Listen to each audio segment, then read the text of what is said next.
Alhamdulillah alladhi lam yazal aliman qadiran wa sallallahu ala sayyidina wa maulana Muhammad bismillahir rahmanir rahim. Hasan Basri rahimahullah, he says that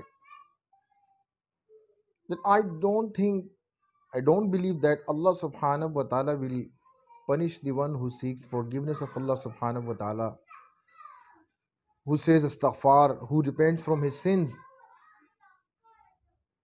So someone from his gathering, he asked him that, Hasan Basri, why do you think so? Why do you believe so? Hasan Basri rahimahullah, he says that, you know, who put in the heart of that person to seek forgiveness of Allah subhanahu wa ta'ala, to repent from his sins, to say astaghfar?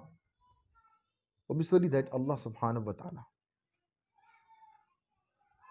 So why will Allah subhanahu wa ta'ala punish the one that firstly he put in his heart to seek his forgiveness, to say astaghfar?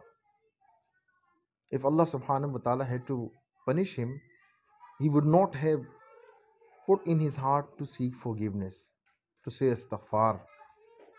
And then he recited the words of the Holy Quran, وَمَا كَانَ اللَّهُ مُعَذِّبَهُمْ وَهُمْ يَسْتَغْفِرُونَ. And Allah subhanahu wa ta'ala will not punish them as long as they seek his forgiveness.